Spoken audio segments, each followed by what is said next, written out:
My appendix bursts, my parents, my brother, and even my fiancé are all too busy celebrating my sister's birthday. I'm outside the operating room, frantically calling every family member I can think of to sign the consent form, but every call is either ignored or hung up on. After hanging up on me, my fiancé, Joel Graham, texts back. Sophie, stop being dramatic. It's Yvette's 18th birthday today. Whatever it is can wait until after the party. I quietly set my phone down and sign the consent form myself. It's the 99th time they've chosen Yvette Norton, my sister, over me. This time, I choose not to care. I'll stop letting their favoritism hurt me. Instead, I'll do everything they ask of me without complaint. They'll all think I finally learned to be obedient, and they'll never realize that I'm preparing to leave them for good. I stayed in the hospital for 3 days, and for those 3 days, my phone stayed silent. I didn't receive a single call from my family. I didn't call anyone either. I didn't scroll through their Instagram feeds like I used to, trying to keep up with every little update in their lives.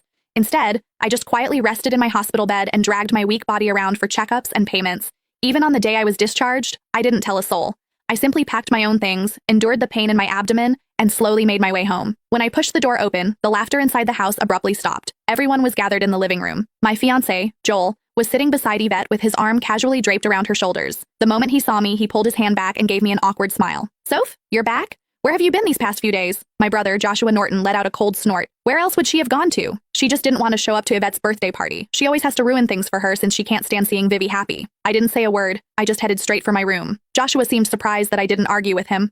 Normally, whenever he accused me of being selfish, I would break down in tears and desperately defend myself. But this time, I'd kept quiet. My mom rushed over to me with a glass of juice. Sophia, we were so busy with Vivi's birthday the other day that we missed your calls. Don't be mad at us, okay? She placed a glass of mango juice in my hand. Although my heart had long since stopped expecting anything, it still ached faintly. I was allergic to mangoes, but Yvette loved them. There was always mango-flavored food and drinks in the house because of that. But no matter how many times I reminded them, no one ever remembered that I couldn't have mangoes. I handed the glass back to Mom and quietly stepped back. I'm not mad, I'll just go to my room. Just as I turned around, a loud noise came from the living room. Dad abruptly stood up and slammed his hand on the table. He screamed, "Why have you been walking around with that sour face ever since you came in? Your mother already apologized and even gave you your favorite drink? What's with that attitude? It looks like we've spoiled you too much." My heart twisted, and even breathing hurt. Tears blurred my vision, but I still lifted the glass from Mom's hand and drank it all in one go. I then gently set the empty glass down and wiped away my tears. I calmly looked at Dad. Yvette's the one who likes mangoes. I'm allergic to them, but it doesn't matter. I already drank it all. Can I go to my room now? Sophia, why didn't you say something earlier if you were allergic to it?